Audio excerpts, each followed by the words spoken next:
Hey, what's going on? You know who it is. You know what it is. All right, you guys. Resident buck dancer and coon on speed dial. Terry Crews has recently came out and apologized to Gabrielle Union for basically cooning and buffooning on TV. Basically, when it came to America's Got Talent, I guess he's the new host now. I guess he took over for Nick Cannon because Nick Cannon had moved on to bigger and better things. But at the end of the day, basically he threw Gabrielle Union under the bus. And Gabrielle Union uh, called him out for basically buck dancing. And, since then, Terry Crews has apologized, saying that, man, he should have backed her up because Terry Crews got ripped to shreds by the black community for blatantly cooning,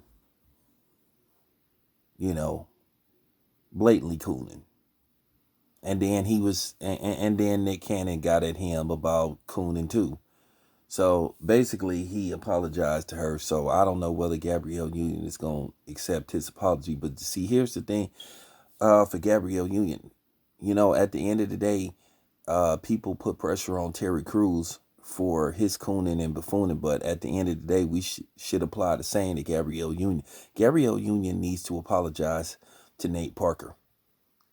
And I want to say to you, to some of you women that's going to come on here talking about, well, Nate Parker married to a white woman and all. Hey, I don't give a fuck.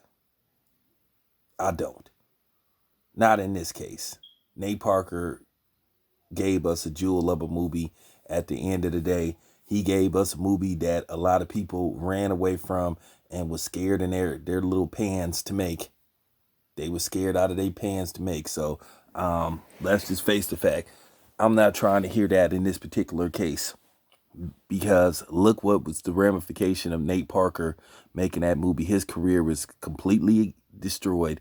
He hasn't been in nothing since that movie. The last time we seen Nate Parker on screen in anything, from my knowledge, was 2016. The Birth of a Nation was made damn near 4 years ago. So how about Gabrielle, you return the favor and apologize to Nate Parker for basically throwing him under the bus and aligning yourself with a bunch of racist ass undercover white women whose sole purpose is to destroy the image of the black man. So Gabrielle, why don't you take a stand? Okay? At the end of the day, to a certain degree, I get sick and tired of black women to a certain degree throwing black men under the bus, saying we don't protect them, we don't defend them, and all this type of shit, which we do, a lot of us do.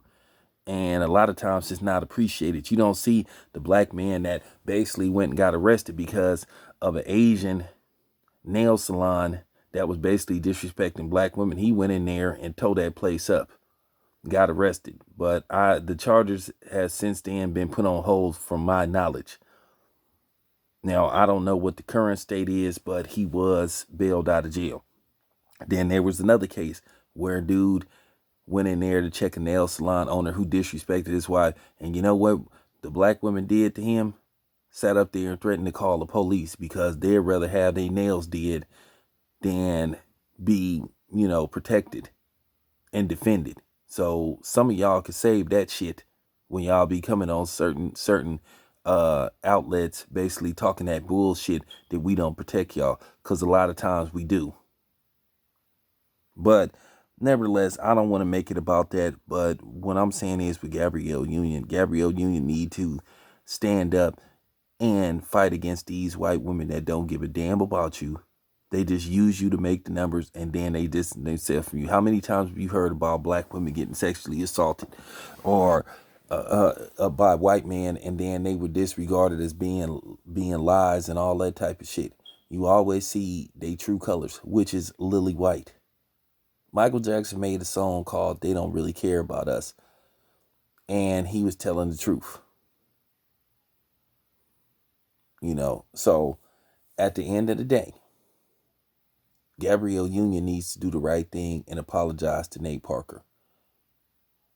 That's just fact. So Gabrielle, return the favor. Apologize to Nate Parker for basically leaving him hanging and throwing him under the bus. Because look, we know there's women that get sexually assaulted. We understand that. But at the end of the day, he was acquitted. And whether the person who accused him, committed suicide. That's her fucking problem. I don't care about her. That's her fucking white problem. So that's just real talk. They brung this up. This had happened years ago. This had happened like in 1999 or something, and then Birth of a Nation came out like in 2016. They went back that far. Okay? It was no reason to even bring that up, but that's how the mayonnaise nation get down. Like I said, they love to dig in our past, but then as soon as you bring up their past, then they don't want to talk about it. They say, "Oh, that was a long time ago." Like I said, Cracker Ass and Hunky Eminem made all those racist songs, but they don't want people to bring that up. But then, like I said, they go back 40 years or 40 plus years to try to dig up shit on Bill Cosby, though. So, you see the double standard. Look what's going on with Kobe. Like I say, our past is always up for debate. But then theirs isn't. But real talk, Gabrielle, you need to apologize to Nate Parker. Publicly apologize to Nate Parker. This your boy Town Biz. I'm out.